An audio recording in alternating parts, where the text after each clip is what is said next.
Frequentemente surge a pergunta: e se as verdadeiras origens da civilização humana e seu caminho Shishitotsu espiritual estiverem fora das narrativas bíblicas habituais?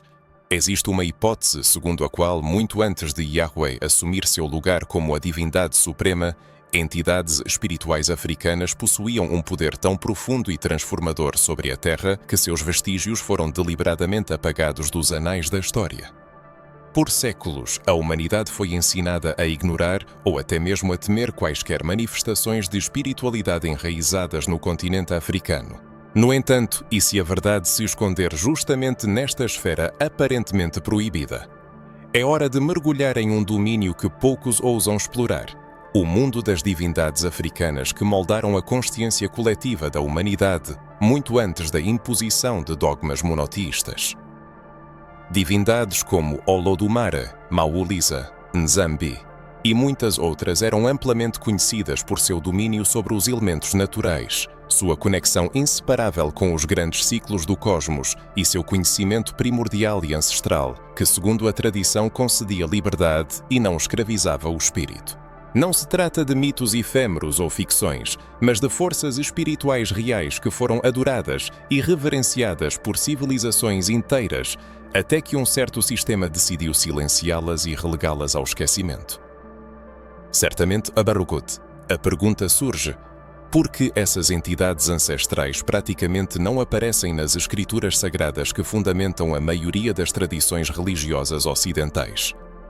Por que suas ricas histórias foram tão meticulosamente substituídas por outras narrativas? Por que seus nomes foram suprimidos, seus rituais sagrados demonizados e sua profunda sabedoria pejorativamente rotulada de pagã? É evidente que o apagamento dessas poderosas forças espirituais da memória coletiva não é uma mera coincidência histórica.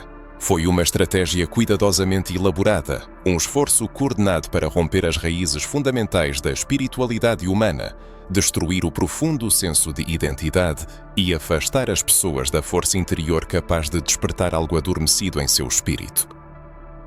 No entanto, o que exatamente era o conhecimento possuído por essas entidades? Que poder foi considerado tão perigoso que sua preservação foi proibida?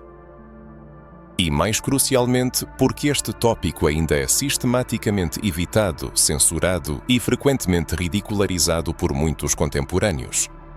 Haveria um código oculto que explica a transição dos antigos cultos africanos para a ascensão de Yahweh como a única e onipotente divindade. Aqui não estava em jogo apenas a fé ou as crenças religiosas. Tratava-se de controle total. Controle sobre os corpos físicos, sobre as narrativas históricas, sobre a própria alma humana.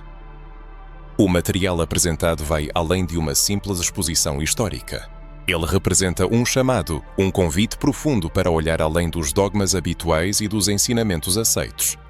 Na sequência desta exploração, serão abordadas 10 revelações capazes de transformar radicalmente a concepção estabelecida do mundo espiritual. O leitor poderá compreender mais profundamente quem realmente eram essas entidades africanas, porque seus ricos mundos espirituais foram deliberadamente substituídos e que poder elas possuíam, cujos ecos ainda estão invisivelmente presentes nas sombras das religiões institucionalizadas.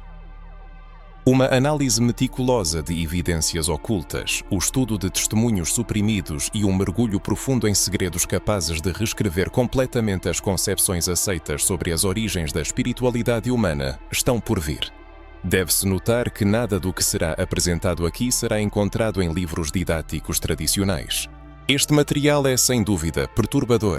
Ele tira o leitor de sua zona de conforto e o provoca a uma reflexão profunda. É por essas razões que é de suma importância estudá-lo até o fim.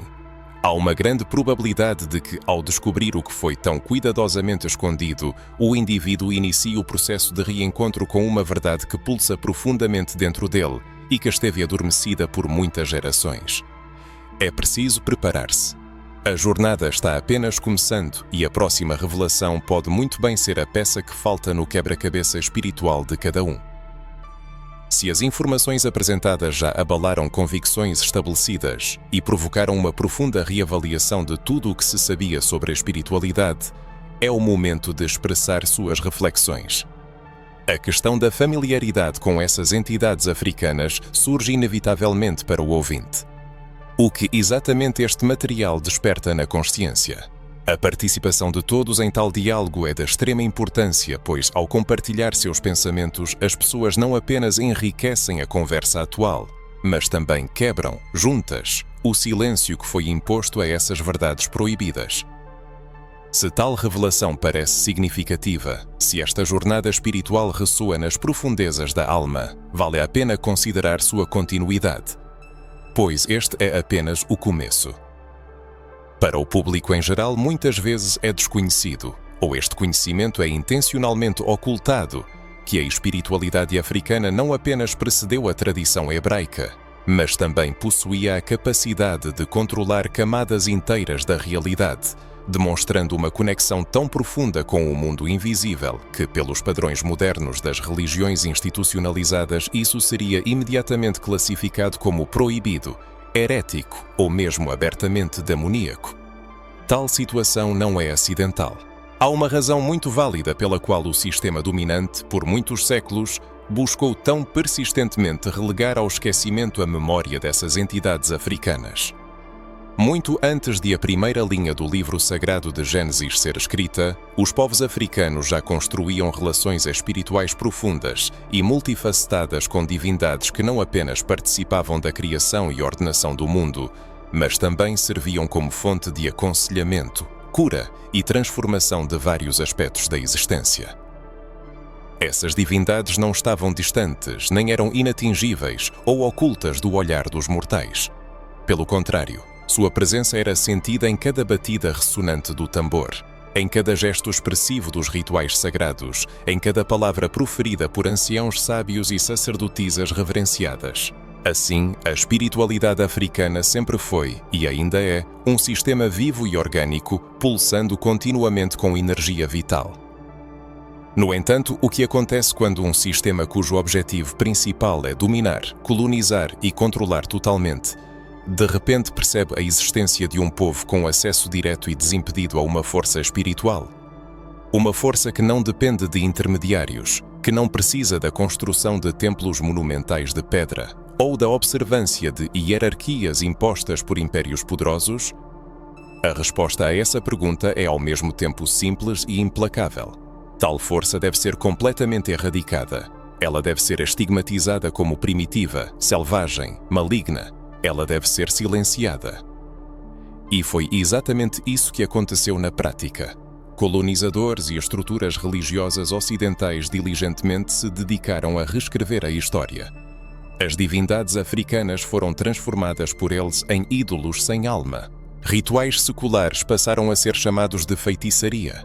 Sacerdotes e sacerdotisas foram perseguidos, assassinados ou forçados a ocultar seus conhecimentos e sua inestimável tradição oral. O principal alvo nesta guerra contra o espírito era o grande guardião das tradições espirituais africanas, pois a destruição da voz de um povo inevitavelmente leva à destruição de sua memória. A sabedoria espiritual africana era transmitida de geração em geração de uma forma única. Este processo não se baseava em textos escritos frios e distantes, mas era realizado através da palavra viva, por meio de narrativas profundas, através do canto melódico de mitos, através da repetição solene de nomes sagrados em círculos de fogo durante rituais realizados sob a lua e nos conselhos sábios dos anciãos. Para ter acesso ao divino não era preciso um livro, bastava apenas ouvir com o coração. E essa circunstância inspirava um medo profundo. Era aterrorizante justamente porque colocava o princípio divino dentro do próprio ser humano, em seu corpo, em sua voz, em seu sangue. Consequentemente, aqueles que chegaram com a missão de impor um novo e estranho modelo de fé, sabiam perfeitamente que o primeiro e principal passo seria a descredibilização da tradição oral. Eles a estigmatizaram como superstição. Marginalizaram os contadores de histórias e guardiões do conhecimento. Prenderam as mães espirituais, substituíram sistematicamente os mitos vivos por doutrinas escritas secas, que elevavam o sagrado a um pedestal, distanciando-o do povo. E assim, gradualmente a memória foi arrancada da boca e dos corações. No entanto, ela não desapareceu sem deixar vestígios. Ela sobreviveu.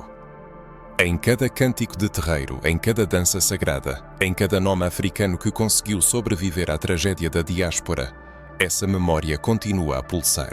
Mesmo que eles tenham feito tentativas desesperadas para apagar as divindades, essas entidades continuaram a viver no inconsciente coletivo, manifestando-se em sonhos, em sensações inexplicáveis que muitos experimentam, mas não conseguem definir ou nomear com precisão.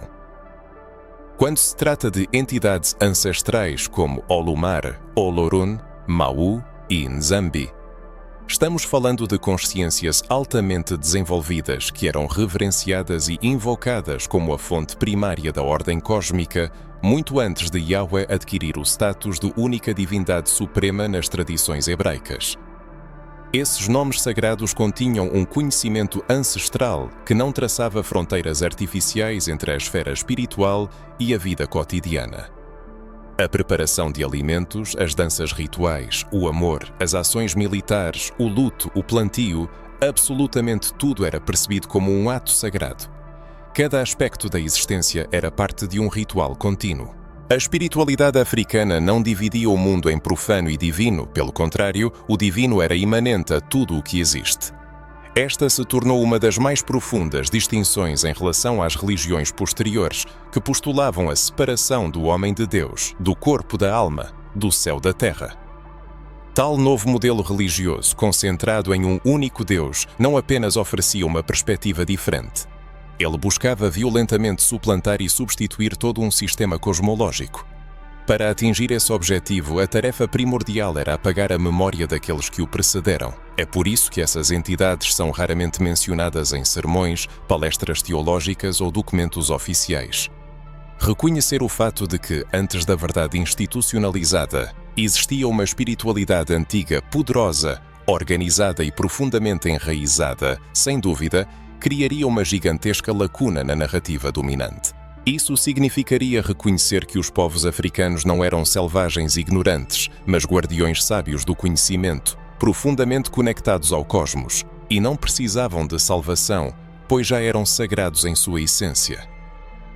Essa campanha de apagamento da memória foi tão abrangente que muitas pessoas hoje, mesmo com sangue africano em suas veias, não conseguem sequer imaginar a grandeza espiritual que adormece dentro delas. Elas foram criadas com medo de seus próprios ancestrais e com vergonha de seus deuses ancestrais.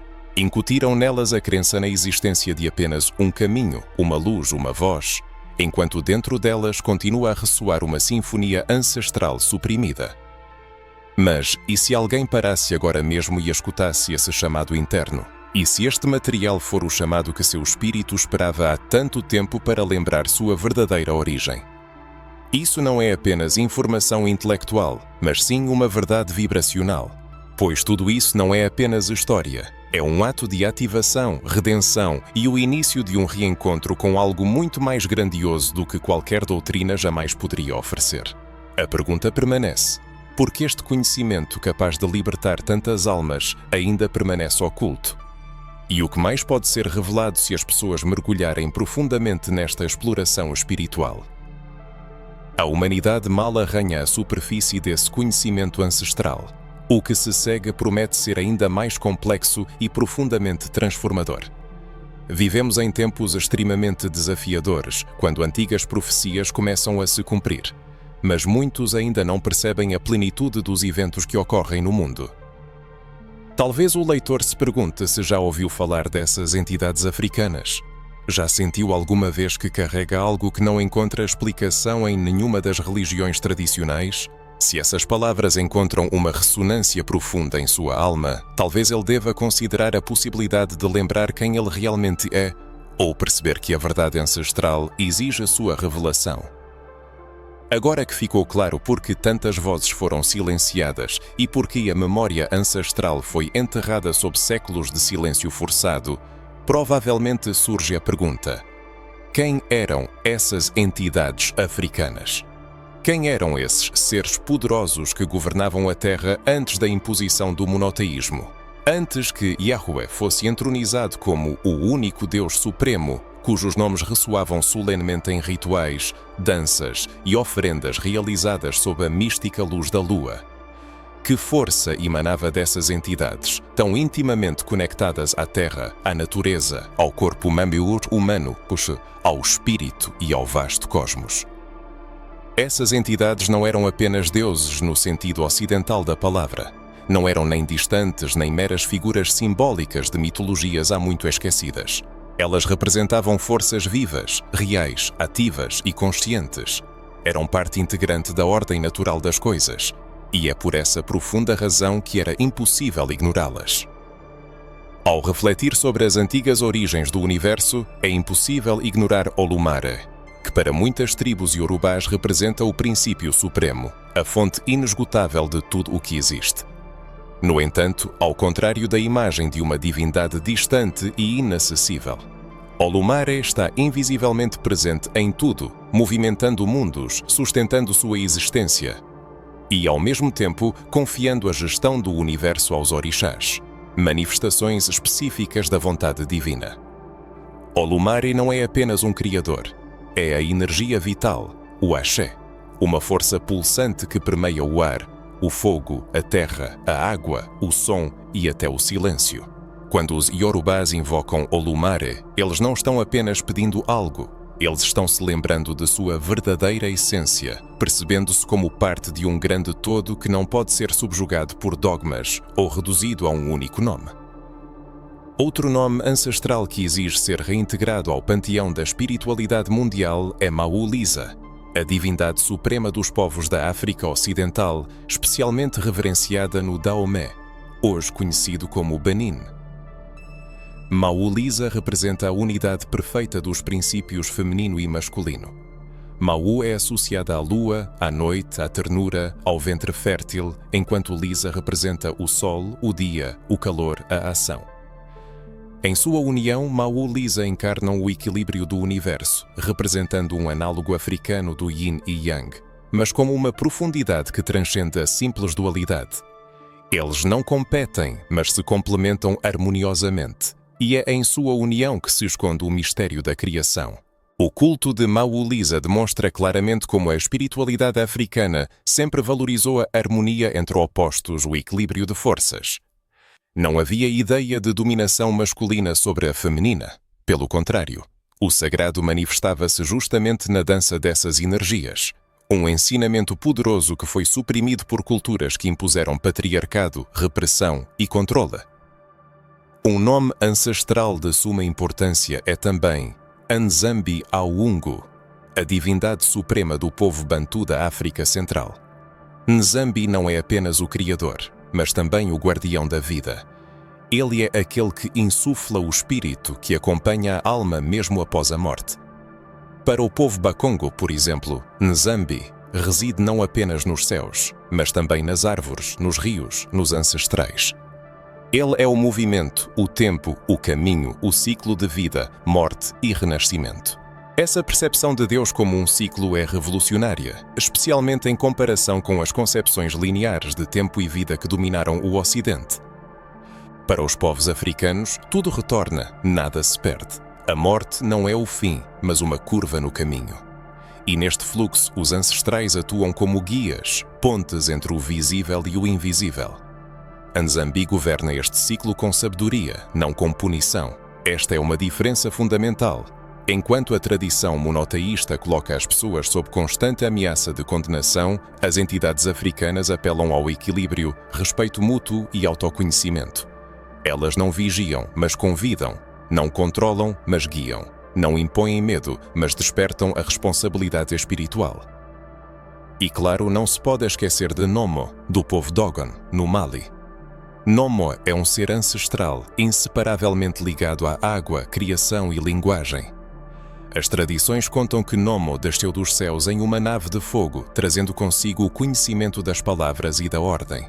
Nomo é um espírito aquático, mestre da vibração, aquele que ensina que tudo começa com o som. Isso está ligado ao princípio de que a fala possui poder criativo. A palavra é criação e o som molda a realidade. Este ensinamento ecoa até mesmo tradições como o livro de Gênesis, que começa com as palavras haja luz. Mas e se antes do haja luz, o som sagrado de Nomo já existia, vibrando no ventre do universo? Por que não nos contaram esta versão da origem? Porque ela coloca a diáfrica no centro do nascimento da consciência. E isso, para um sistema que moldou a história à sua imagem, era inaceitável. O conteúdo simbólico dessas entidades ancestrais é verdadeiramente inesgotável. Olumare encarna o sopro da vida, a infinitude do céu e a luz ilimitada e onipresente. Mawulisa, por sua vez, representa a dualidade do mundo estelar, o ciclo contínuo do tempo e a eterna alternância entre dia e noite. Nzambiongo está intrinsecamente ligado à cruz cósmica Bakongo. Essa cruz, no entanto, não é um símbolo de sofrimento ou martírio, mas denota os 4 pontos-chave da criação, os 4 elementos fundamentais e as 4 fases da existência. Nomo, por sua vez, é associado à serpente, a Tetiamnan na espiral do fluxo vital e ao som imortal. Esses símbolos vão muito além da mera estética. Eles representam mapas espirituais autênticos, servem como chaves para o conhecimento e são portais que abrem acesso a outras dimensões de percepção. Não é por acaso que esses símbolos foram demonizados.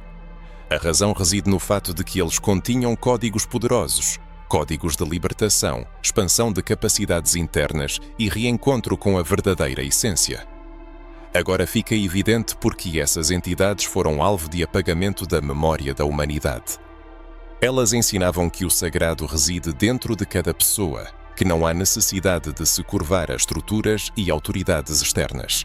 Elas afirmavam que o conhecimento não está trancado em tomos, mas circula no sangue, manifesta-se nos sonhos e permeia a natureza.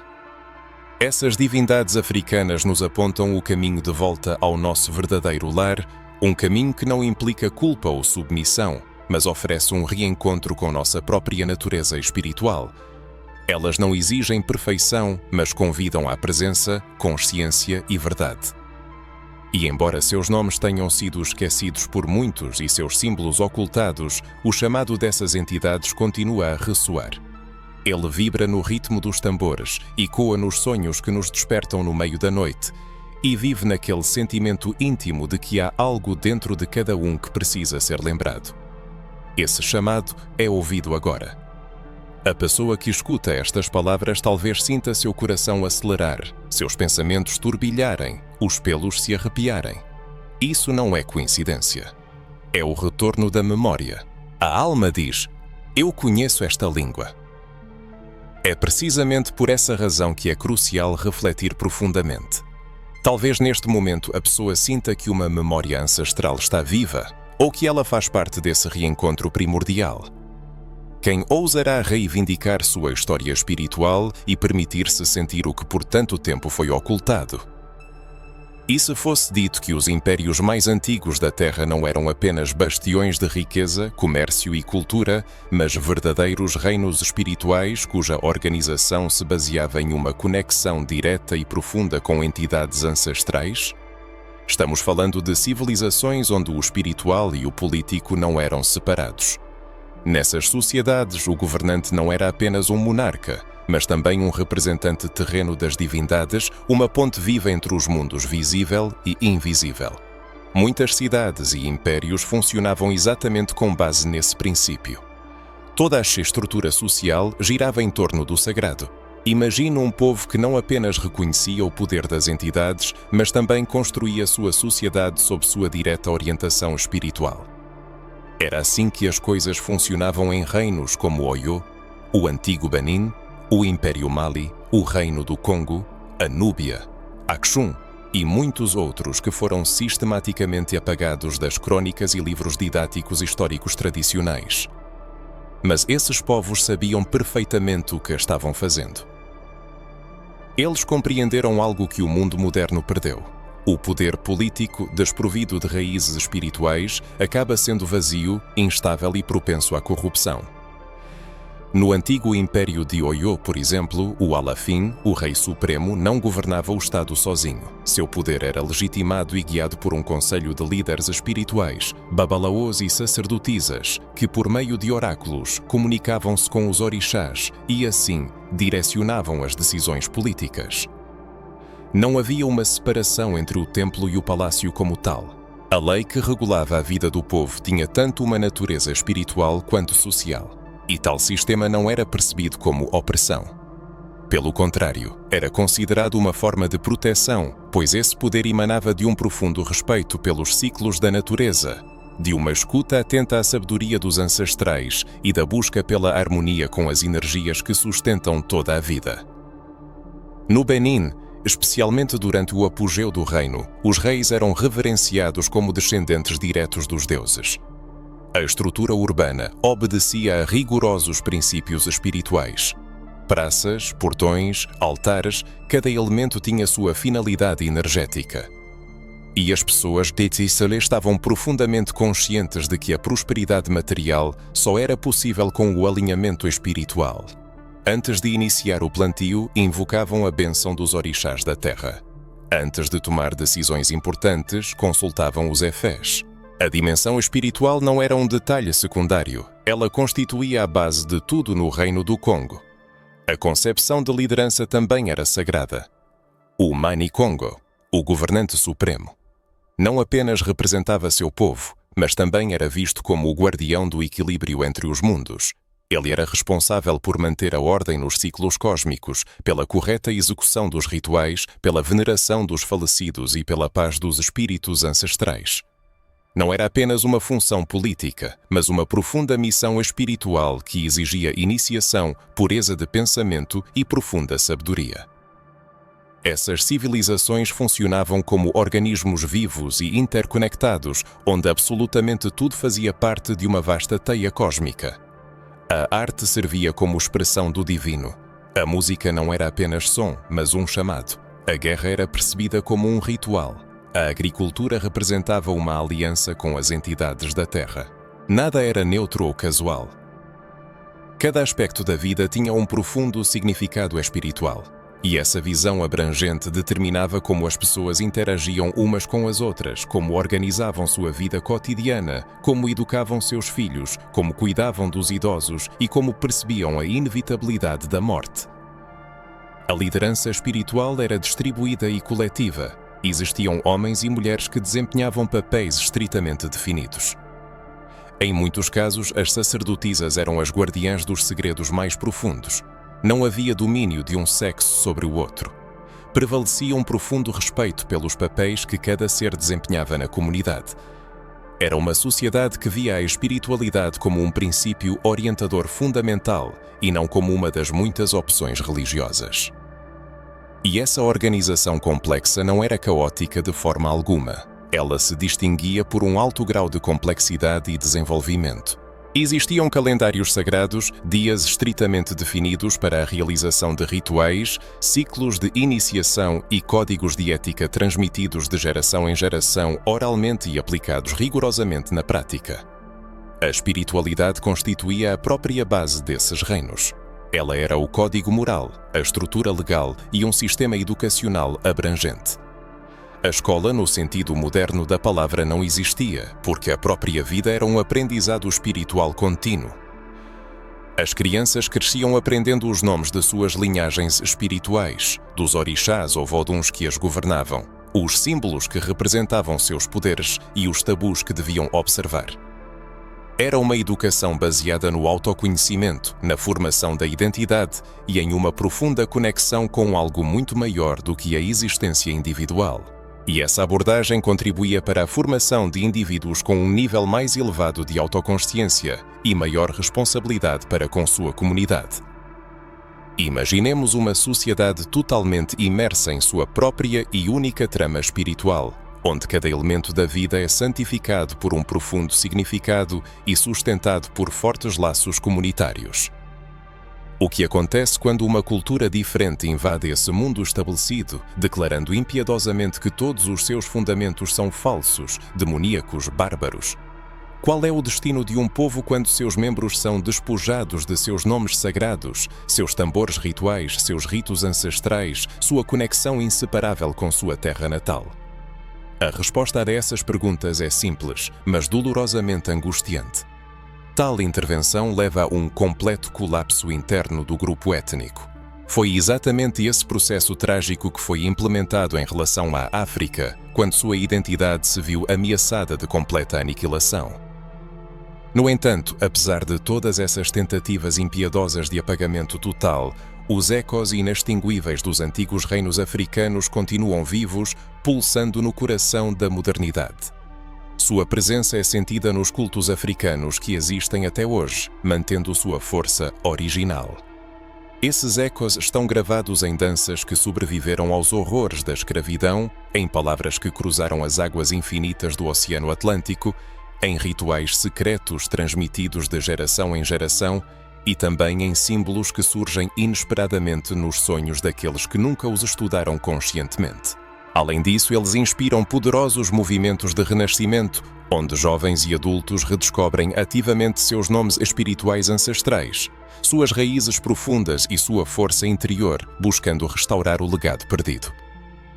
É por essa razão que se torna extremamente importante lembrar e conscientizar-se profundamente de que, muito antes do surgimento de qualquer outro modelo espiritual, existia e prosperava um sistema autêntico, enraizado e intimamente ligado a tudo o que existe e absolutamente livre. Este modelo não exigia a construção de muros externos ou a imposição de regras ditadas pelo medo. Pelo contrário, ele se baseava no amor incondicional, em uma profunda reverência pela vida e em um equilíbrio ideal. Diante disso, surgem inevitavelmente questões que exigem reflexão. Por que um sistema tão harmonioso representava uma ameaça tão evidente para os invasores que chegaram? Por que um povo que possuía uma identidade tão íntegra e espiritualmente estruturada deveria ser necessariamente quebrado? E o que ainda se esconde nas profundezas, sob as majestosas ruínas desses antigos reinos, esperando ser descoberto? No decorrer desta narrativa, aparentemente atingiu-se um ponto crítico. Até o momento, falava-se de poderosos reinos africanos, onde as dimensões espiritual e política se entrelaçavam indissoluvelmente, agindo em plena harmonia e complementando-se mutuamente. A vida dessas sociedades era guiada pela sabedoria das entidades ancestrais africanas, que não apenas governavam o vasto cosmos, mas também estruturavam meticulosamente a vida social, ditavam o ritmo natural da existência e ensinavam incansavelmente às pessoas os princípios da coexistência harmoniosa com tudo o que existe, seja a natureza ou outras formas de ser. No entanto, em um determinado e decisivo momento do desenvolvimento histórico, algo fundamental começou a mudar. No horizonte da consciência humana surgiu uma narrativa completamente nova, uma narrativa poderosa e abrangente. Essa nova perspectiva buscava não tanto complementar ou enriquecer as tradições já existentes, mas sim substituí-las completamente, estabelecer sobre elas seu domínio absoluto e apagá-las definitivamente da memória coletiva. Foi nesse período de transição que o nome de Yahweh surge majestosamente no cenário mundial. Yahweh se apresenta como a divindade central e absoluta de um novo projeto espiritual, que nasceu em uma região relativamente pequena do Oriente Médio, mas depois se espalhou rapidamente por todo o mundo. Essa disseminação foi realizada por meio do uso ativo da escrita, da condução de guerras de conquista, da imposição cultural intencional e da cuidadosa sistematização religiosa. Diante disso, surge inevitavelmente a questão fundamental. O surgimento de Yahweh como a única e absoluta divindade foi um evento exclusivamente espiritual enviado do alto?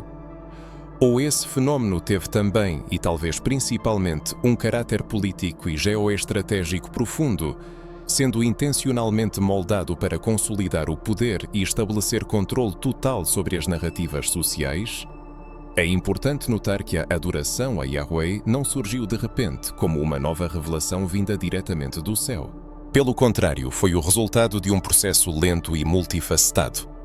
Foi construído cuidadosamente aperfeiçoado, ativamente imposto e, em última análise, canonizado ao longo de um longo período histórico. Nesse mesmo período, textos antigos foram intensamente editados, seu conteúdo cuidadosamente revisado. Nomes de outras divindades foram sistematicamente substituídos, cedendo lugar à nova figura central.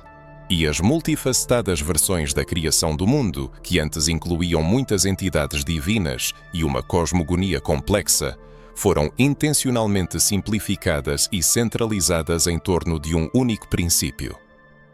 O que outrora representava uma rica e intrincada tapeçaria de forças e crenças espirituais interconectadas, gradualmente se transformou em uma linha reta e rígida com um único ponto de referência central. Consequentemente, tudo o que estava fora dessa linha doutrinária estritamente definida era imediatamente declarado heresia, idolatria ou bruxaria perigosa, sujeita à erradicação. É aqui que surge a questão-chave, que infelizmente muitos preferem não fazer. O que especificamente deveria ser completamente apagado da memória histórica e da consciência coletiva para que Yahweh pudesse se estabelecer como a divindade absoluta e única? Que nomes antigos, que símbolos sagrados, que histórias seculares foram condenados ao esquecimento e à destruição para que a versão oficial da espiritualidade se tornasse a única permitida e universalmente aceita? Pois se a humanidade aprendeu alguma lição inabalável ao longo dos séculos, é a verdade inegável. A história escrita pelos vencedores nem sempre revela toda a plenitude da verdade, especialmente quando essa história diz respeito aos aspectos mais complexos do poder espiritual e do controle sobre as crenças. Muitos textos antigos que as instituições religiosas posteriormente rotularam de apócrifos, heréticos ou simplesmente insignificantes, narram a diversidade de entidades, outras divindades e caminhos espirituais alternativos. Em alguns desses manuscritos percebem-se os ecos de uma espiritualidade arcaica mais pluralista, onde o sagrado não era monopolizado por um único nome, mas distribuído entre forças que personificavam os elementos, os ciclos da vida e os segredos recônditos da criação.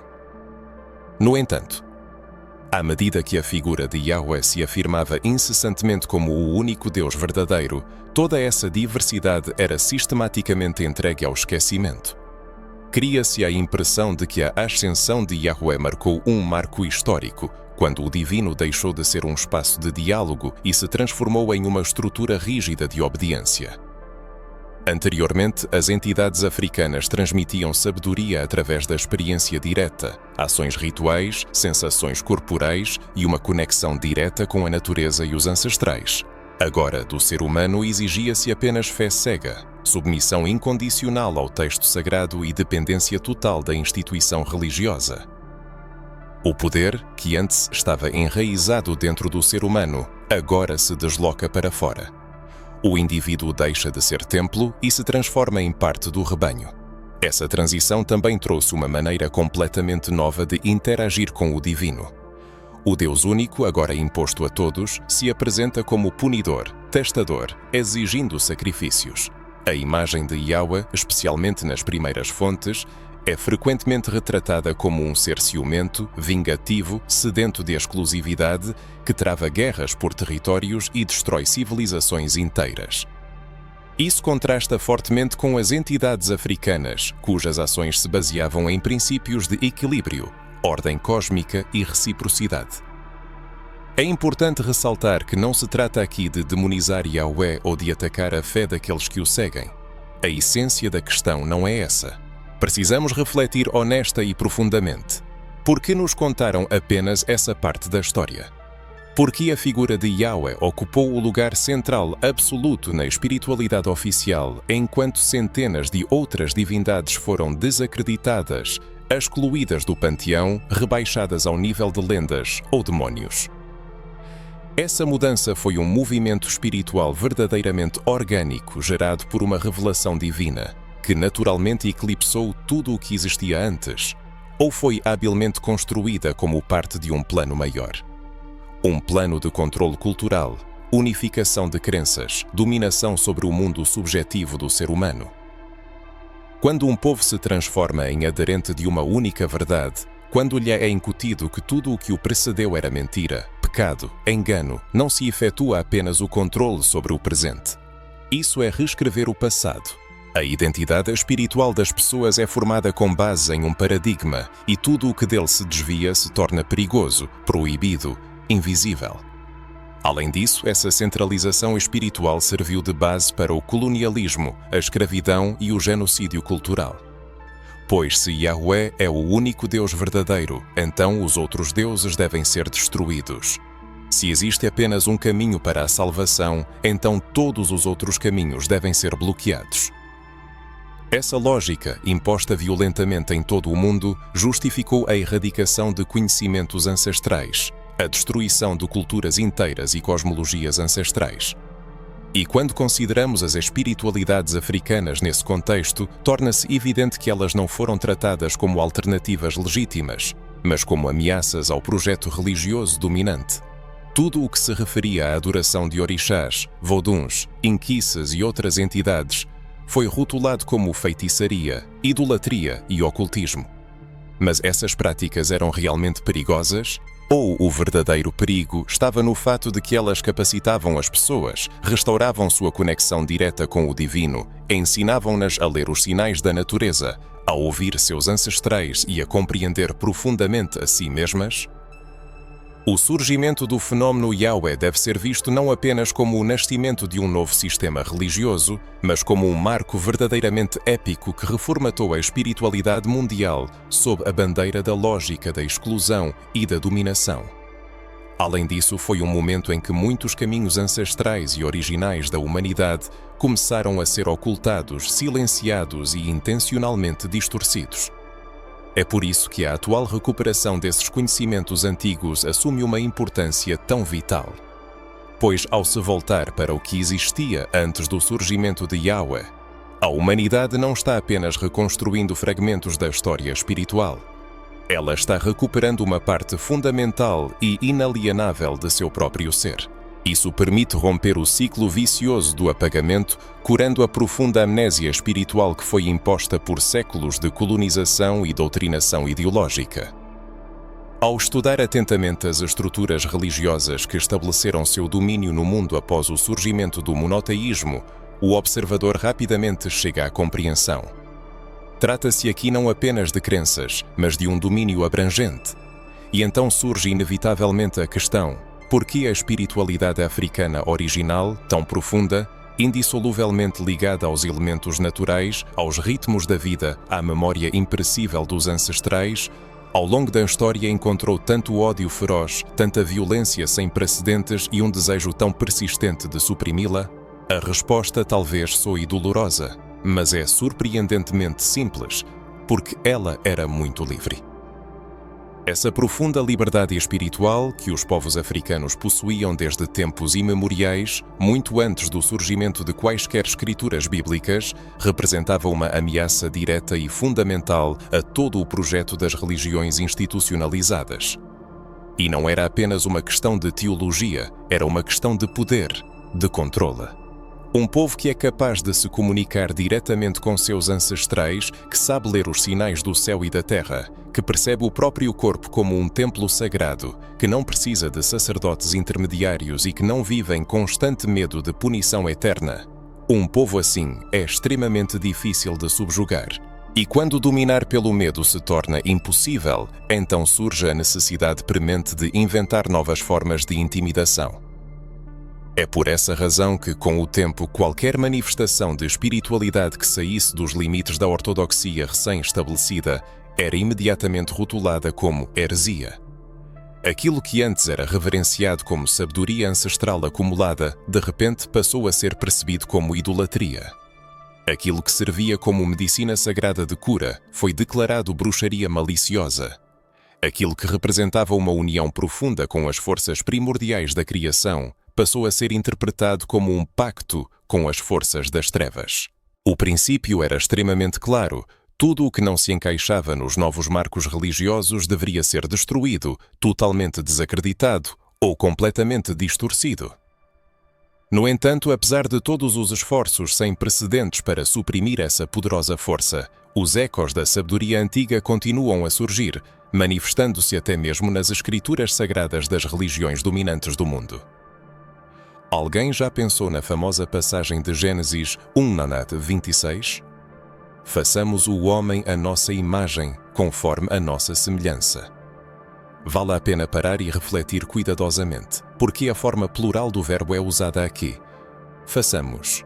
Quem exatamente está falando com quem? Se existe apenas um Deus, abrangente e absoluto, porque este texto sagrado usa o plural.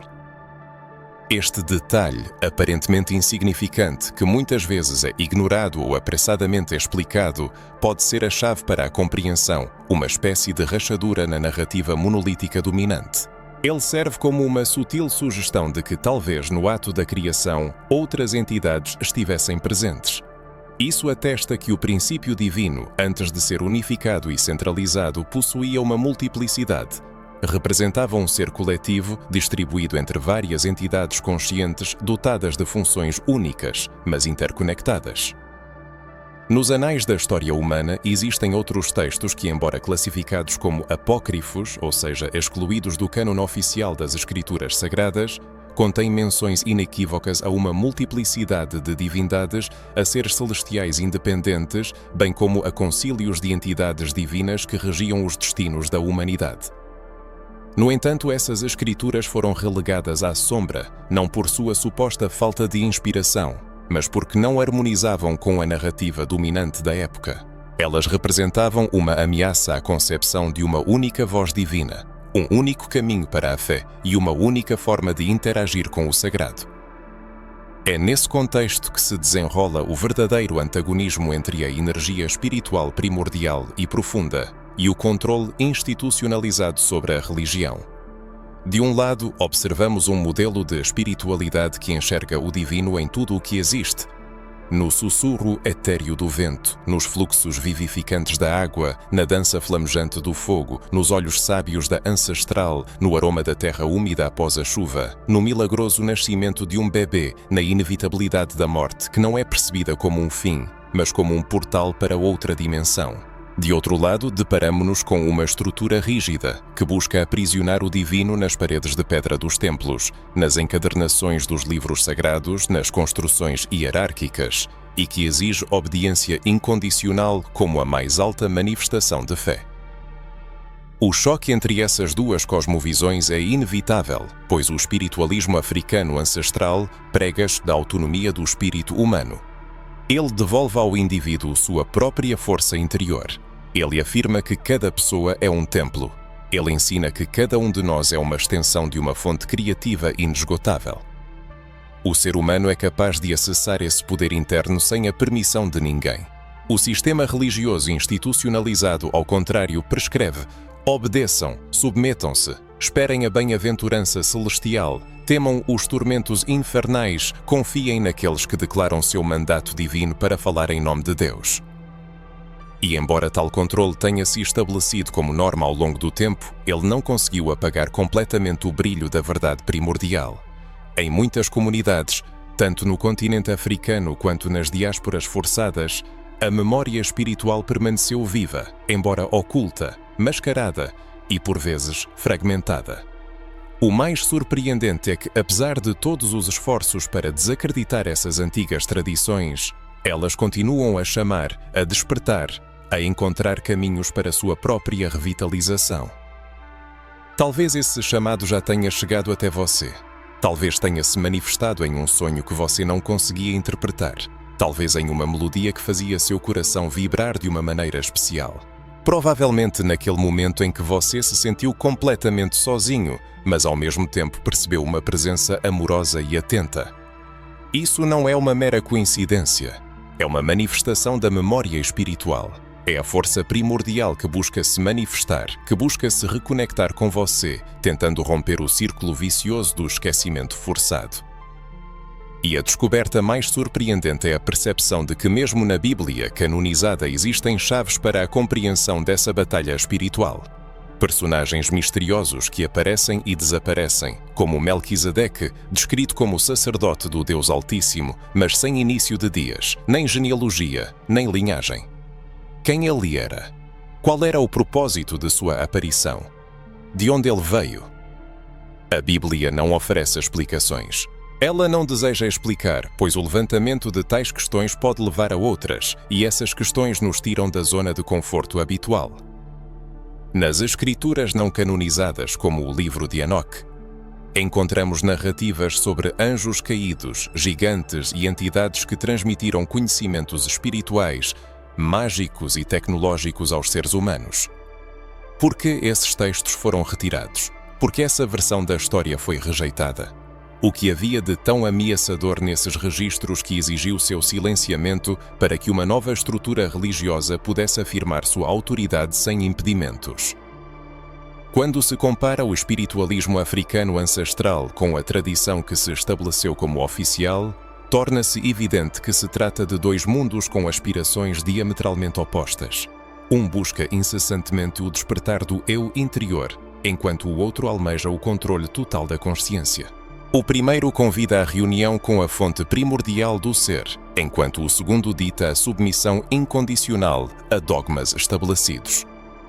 O espiritualismo ancestral convida o ser humano a mergulhar nas profundezas de suas próprias sensações, a vivenciar uma experiência única, a escutar o silêncio e as batidas rítmicas de seu próprio espírito, enquanto a tradição oficial afirma que todo sentimento é pecado, a dúvida é rebelião, e tudo o que está fora de seu sistema não passa de engano.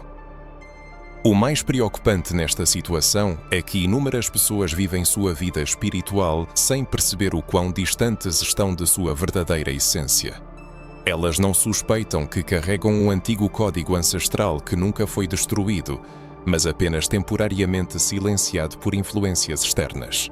Elas ignoram que o que chamam de intuição, uma profunda conexão com a natureza ou uma sensibilidade espiritual especial, na verdade não é outra coisa senão a voz das entidades que seus ancestrais reverenciavam muito antes que a primeira cruz fosse erguida em suas terras.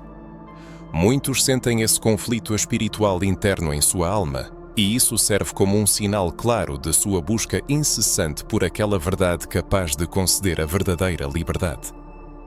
Até o momento, fica claro que não se trata apenas de crenças antigas ou histórias há muito esquecidas. Estamos falando de algo muito mais profundo, muito mais emocionante. Uma força ancestral real e pulsante, com o potencial de transformar realidades e libertar a consciência humana. E é precisamente por essa razão que essa força foi deliberadamente silenciada, estigmatizada e perseguida, pois ela era e continua sendo perigosa demais para os sistemas que se baseiam na ignorância espiritual das massas para manter seu controle. O que os povos africanos carregavam não era superstição, não era uma simples lenda e não se resumia a um misticismo tribal primitivo. Era uma tecnologia espiritual altamente desenvolvida, aprimorada e aperfeiçoada ao longo de milénios. Era um profundo conhecimento sobre energia, vibrações, ciclos naturais, campos invisíveis, a arte de manipular os elementos, bem como sobre rituais destinados a expandir a consciência e a se reconectar com o princípio divino. Era uma sabedoria que permitia o acesso a realidades paralelas por meio da música, da dança, do som rítmico do tambor, do ritmo corporal e da intenção espiritual direcionada. Esses rituais não eram meras apresentações folclóricas.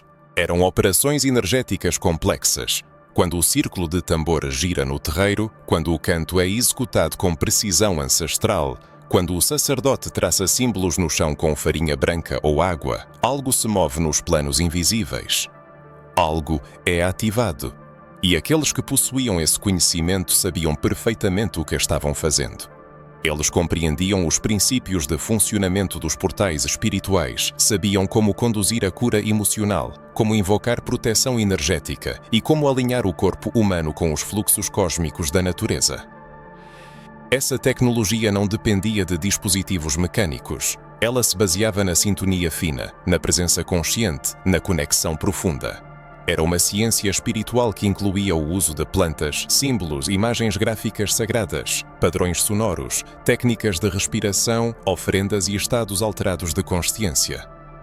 E tudo isso foi classificado como feitiçaria, magia, paganismo, artimanhas do diabo. Não porque fosse mal em sua essência, mas porque era livre, porque não exigia a permissão de um sacerdote ou a bênção do império. O pavor profundo que tomou conta daqueles que buscavam o domínio provinha da perspectiva do despertar. Esse medo estava enraizado na preocupação de que os povos africanos, ou os descendentes de pessoas negras, novamente tomassem consciência de sua verdadeira essência e de sua herança. Estava ligado à possibilidade de que eles recuperassem o acesso aos conhecimentos ancestrais, usando esse poder para curar feridas profundas, proteger suas comunidades e, finalmente, libertar-se das amarras da escravidão espiritual e mental.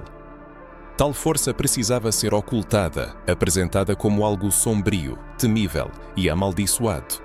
Dessa forma, essas pessoas foram artificialmente alienadas de sua herança, o que garantia a inabalabilidade do sistema existente. No entanto, no mundo contemporâneo, observam-se mudanças significativas. Ocorre um poderoso retorno às raízes, uma espécie de renascimento espiritual, acompanhado pelo despertar da memória ancestral coletiva. É por isso que muitos sentem um chamado inexplicável e profundo, cuja origem permanece um mistério para eles. Esse fenômeno se manifesta no fato de que algumas pessoas têm sonhos repletos de símbolos que nunca antes estudaram. Outras possuem uma intuição que desafia a explicação racional. Outras sentem um arrepio ou calafrios na pele ao som de um tambor tradicional ou de um canto ancestral em línguas como Yorubá, Kimbundo ou Fon. Tais fenômenos não são meras coincidências. São, na verdade, ressonância, a frequência de um antigo chamado dos ancestrais, penetrando através do tempo. Basta imaginar a vastidão dos conhecimentos de nossos ancestrais. Eles possuíam uma compreensão profunda de como usar a energia vital das plantas para curar doenças, muitas das quais a medicina moderna apenas começa a compreender hoje. Esses antigos sábios sabiam como direcionar e mover a energia através do toque das mãos, do olhar concentrado e até mesmo do ritmo da respiração. Eles sabiam como santificar certos espaços, transformar a água comum em um poderoso meio de purificação espiritual e receber mensagens que desciam de planos superiores do ser. Eles também sabiam como dialogar com os elementos primordiais, fogo, ar, terra e água, percebendo-os como forças vivas e conscientes. É importante ressaltar, eles não recorriam à magia em seu sentido convencional. Em vez disso, eles possuíam um profundo conhecimento da ciência energética, embora não a denominassem exatamente com esses termos. Já parou para pensar nos processos que se desenrolam no corpo durante um ritual? Por que tantos participantes derramam lágrimas sem compreender a verdadeira razão de sua explosão emocional? Porque alguns sentem uma inexplicável onda de força, um calor percorrendo a espinha ou um tremor no peito. Todas essas manifestações não são nada mais do que o movimento da energia, um contato direto com o campo espiritual profundo, o despertar de uma memória ancestral adormecida. Isso não é uma encenação, é uma realidade autêntica. É por essa razão que um conhecimento tão valioso foi condenado e perseguido. Pois se uma comunidade obtém acesso a tais informações sagradas, ela inevitavelmente se torna mais forte, cura-se de velhas feridas, restaura conexões perdidas. Tal comunidade não aceita mais nenhuma forma de escravidão, seja ela espiritual ou social. Para o sistema dominante, tal situação se torna absolutamente insuportável. Daí a necessidade de declarar esse conhecimento como diabólico, afirmar que essas práticas levam à perdição e que os deuses africanos são apenas demônios disfarçados. No entanto, vale a pena parar e refletir profundamente quem de fato foi o autor dessa história distorcida. Quem se arrogou o direito de traduzir os nomes dos reverenciados orixás, inquices e voduns, entidades sagradas das tradições africanas, como espíritos malignos? E quem afinal possuía a autoridade para determinar o que era sagrado e o que era pecaminoso? Foi uma escolha espiritual sincera, ditada pela fé? Ou, ao invés disso, revelou-se mais uma estratégia política, económica e colonial meticulosamente planejada, cujo objetivo não era outro senão a completa aniquilação da força interior dos povos africanos e a manutenção do domínio total sobre suas almas?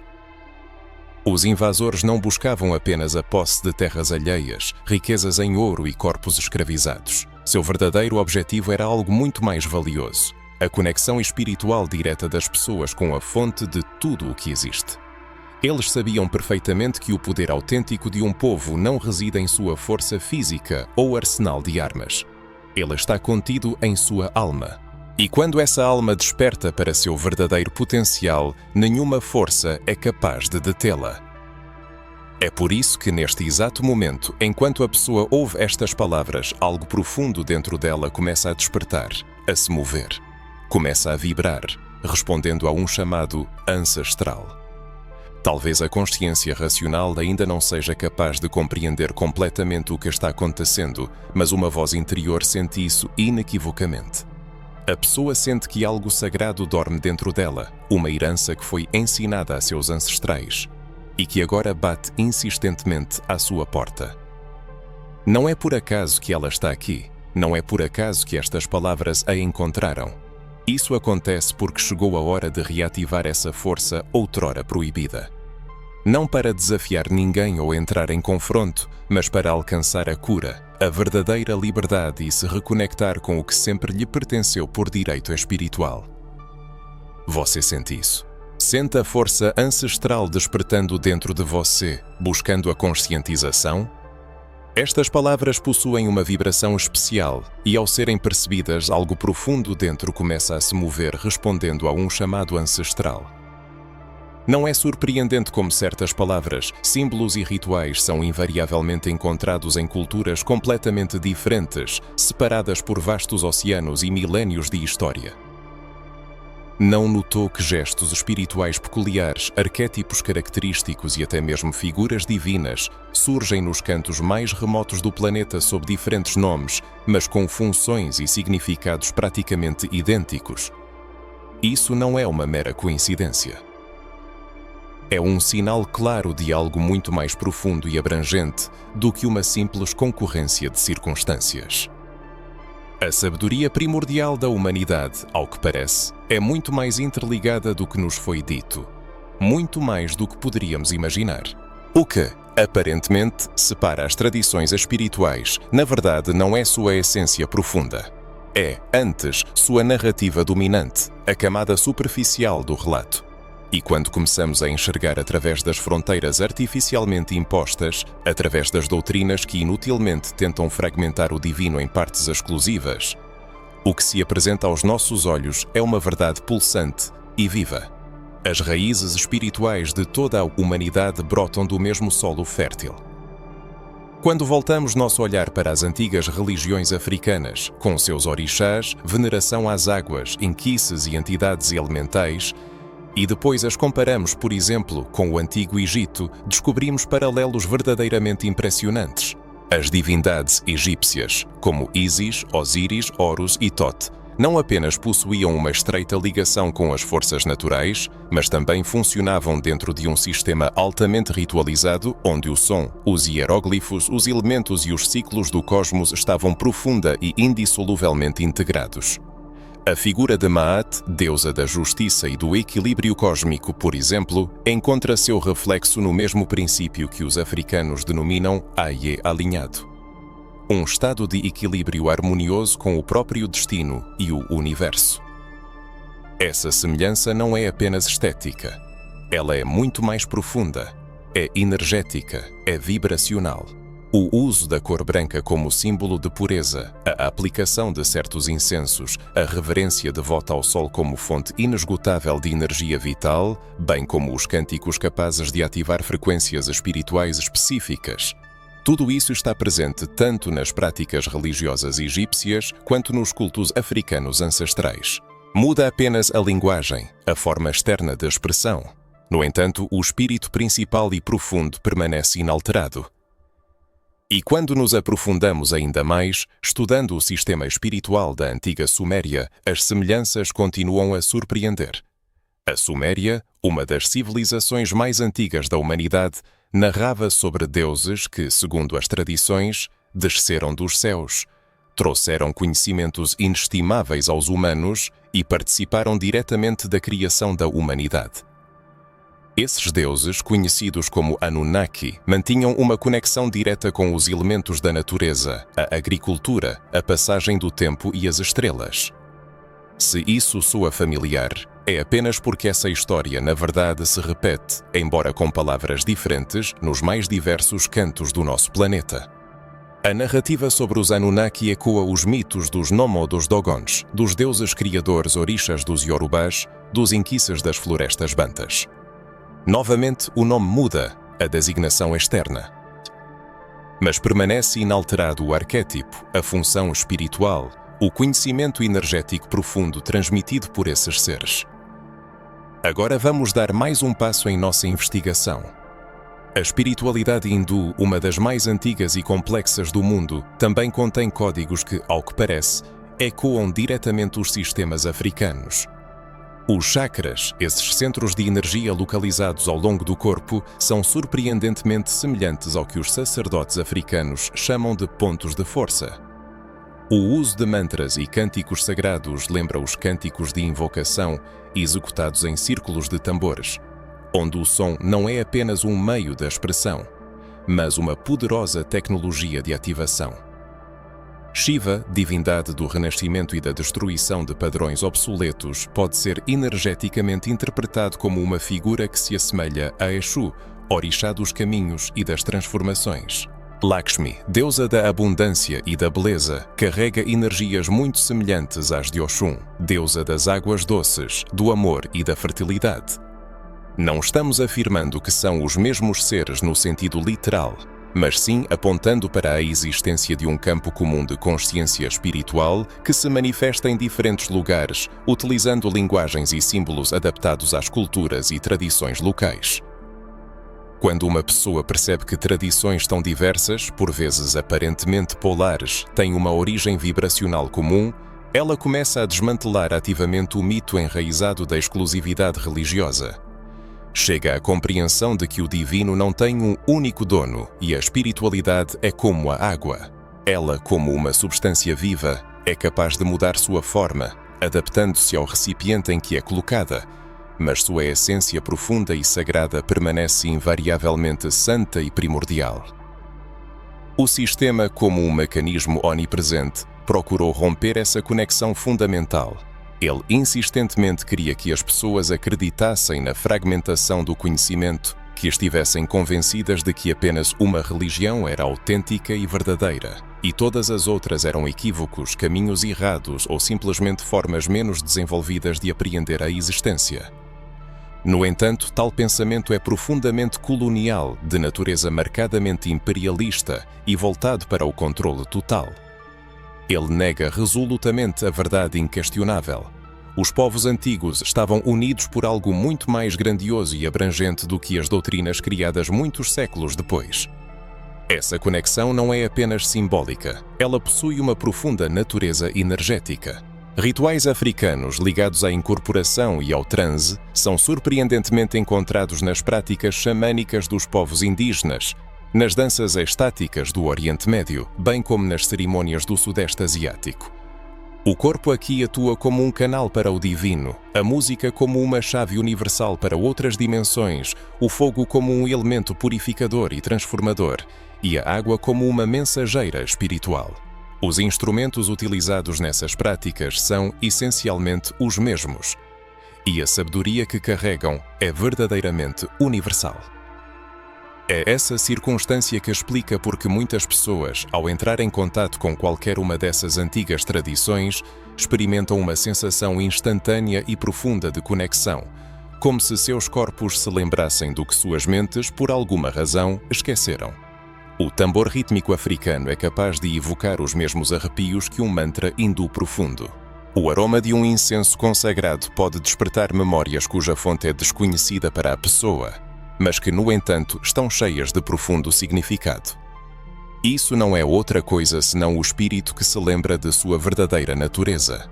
E é aqui que reside um dos maiores segredos do poder ancestral.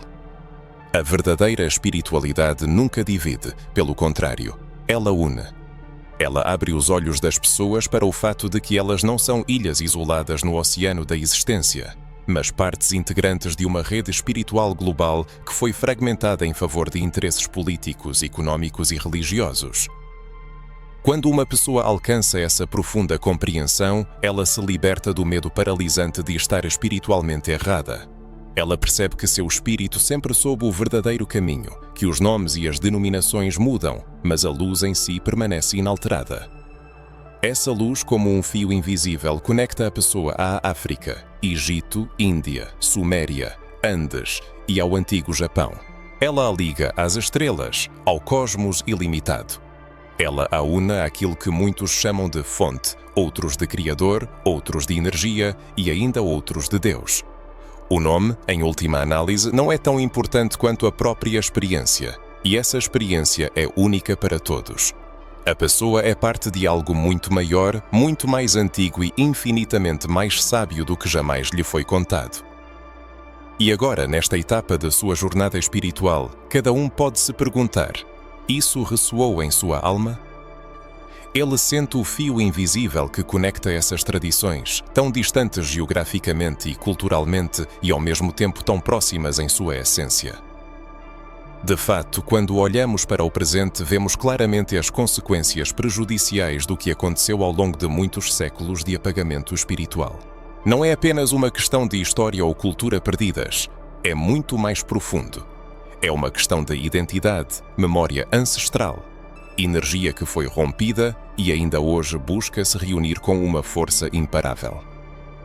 Imagine uma pessoa que cresceu convencida de que existe apenas uma única e correta maneira de estabelecer uma conexão com o divino, que a história de toda a humanidade começa e termina com um livro específico e concreto.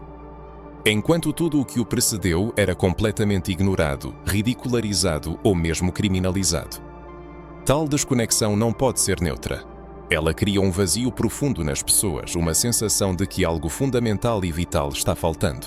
Isso gera aquela inquietação silenciosa que muitos sentem, sem entender de onde ela vem e qual é sua verdadeira natureza. É neste momento que se inicia um profundo processo de transformação. Quando a espiritualidade africana ancestral foi intencionalmente erradicada, ou pejorativamente rotulada como paganismo, ou ainda chamada de feitiçaria, não se perdeu apenas a memória histórica de nomes sagrados e rituais antigos. Desapareceu a capacidade fundamental do ser humano de se sentir parte integrante de um grandioso todo universal. Perdeu-se a compreensão e a aceitação de que cada movimento, cada pensamento, cada inspiração está intimamente entrelaçado com a energia vivificante do cosmos e com o legado dos ancestrais que viveram muito antes de nós. Na ausência de tal conexão vital, a fé espiritual adquire inevitavelmente um caráter externo e superficial. Sua essência passa a ser definida por textos externos, pela autoridade de líderes e por dogmas impostos. A fé, desprovida de suas raízes ancestrais, mostra-se impotente, pois não é capaz de pulsar nas profundezas do corpo, vibrar no sangue ou despertar o verdadeiro espírito humano. Ela se assemelha a uma árvore arrancada à força de um solo fértil. Tal árvore talvez mantenha uma aparência externa atraente, mas nunca poderá crescer plenamente e florescer em sua verdadeira beleza e força. As consequências psicológicas de tal alienação são verdadeiramente profundas e abrangentes. Muitos indivíduos experimentam uma sensação onipresente de incompletude, uma profunda perda e um vazio interior, muitas vezes sem perceber que as raízes dessas experiências se encontram na amnésia espiritual historicamente imposta. Isso se manifesta como um sentimento obsessivo de que algo extremamente importante e valioso foi irremediavelmente roubado. Surge uma dificuldade intransponível em aceitar-se plenamente como um ser espiritual íntegro, originalmente nascido com o direito inalienável a uma conexão direta e ininterrupta com o princípio divino. As pessoas sentem que mesmo em rituais sagrados, orações sinceras ou meditações profundas, lhes falta aquela força primordial, aquela clareza cristalina e aquele alinhamento harmonioso com as leis fundamentais do universo dos quais seus ancestrais eram dotados. No entanto, esse profundo afastamento não afeta apenas a esfera da espiritualidade. Suas consequências se estendem à autoestima do indivíduo, à sua percepção de sua própria força pessoal, e também moldam sua atitude em relação ao mundo ao seu redor e a si mesmo. Quando uma pessoa cresce, privada da compreensão de sua verdadeira origem e desconhecendo o poder autêntico de seus ancestrais, torna-se significativamente mais fácil para ela aceitar dogmas e ideias impostas externamente. A complacência diante de sistemas que ditam categoricamente as normas do certo e do errado torna-se comum. É mais fácil acreditar na própria falta de autonomia espiritual e na necessidade de intermediários para acessar as esferas sagradas. Mas a verdade é que o anseio pela reunião com nosso eu espiritual autêntico e ancestral está invisivelmente presente em cada um de nós, mesmo que em nível inconsciente. Ele se manifesta como um profundo sentimento de nostalgia espiritual, como uma curiosidade inexplicável, por vezes dolorosa, como intuições fortes que surgem de repente e como sonhos que parece transmitem mensagens antigas e esquecidas. Isso não é outra coisa senão o chamado de nossos ancestrais, poderosas entidades africanas que dominaram a Terra muito antes do advento de Yahweh e que agora buscam despertar nas profundezas do nosso ser. Tal despertar é verdadeiramente revolucionário, pois, ao iniciar o processo de reunião, a pessoa não se limita a uma simples restauração de informações perdidas ou rituais esquecidos. Ela recupera sua força ancestral, sua presença autêntica, a clareza cristalina da consciência e sua verdadeira identidade espiritual. A reunião representa algo muito maior do que a execução mecânica de rituais antigos ou o estudo académico de nomes e símbolos esquecidos. É uma profunda sensação de energia que tudo permeia, a compreensão da lógica interna do universo, uma percepção viva de como cada elemento da natureza possui sua própria vida e a consciência de quão intimamente interligados estão os ciclos eternos de vida, morte e renascimento. É a percepção de que o ser humano não é apenas um conjunto de carne e pensamentos, mas um espírito ativo e vivo, indissoluvelmente ligado à fonte primordial da existência. É também o reconhecimento de que nomes como Oxala, Mawu, Lisa, Nzambi, Pungu, Nomo e muitos outros, outrora intencionalmente apagados da memória coletiva, não são meramente lendas ou mitos antigos. Pelo contrário, eles representam poderosas frequências energéticas cujo acesso está aberto a todos e servem como uma espécie de mapa, levando a uma profunda transformação pessoal. Essa reunião também exerce uma influência profunda e transformadora sobre como a pessoa percebe o mundo ao seu redor. Ao perceber que a fé desprovida de suas verdadeiras raízes é inevitavelmente fraca, o indivíduo começa a reavaliar criticamente todas as suas concepções anteriores sobre a espiritualidade. Ele passa a olhar para os eventos históricos de uma maneira completamente diferente, distinguindo claramente os fatos de apagamento e distorção, compreendendo os verdadeiros motivos subjacentes ao controle religioso e político e vendo claramente as intenções voltadas para o afastamento das pessoas negras de suas próprias forças internas. Como resultado de tal percepção, a pessoa desperta para uma fé muito mais profunda, viva e direta. Uma fé que não extrai sua força de livros, templos ou autoridades externas, mas que emana da própria consciência da pessoa e de seu alinhamento harmonioso com a energia ancestral primordial. A reunião, em sua essência, é um ato de profunda libertação. Ela devolve à pessoa o sentimento de pertencimento perdido, dissipando a solidão e afirmando a conexão indissolúvel com os ancestrais antigos, cuja sabedoria e memória são cuidadosamente preservadas nas profundezas do planeta. Isso proporciona a compreensão de que cada ação, seja uma oração, uma canção ou simplesmente um movimento, ressoa no grande universo.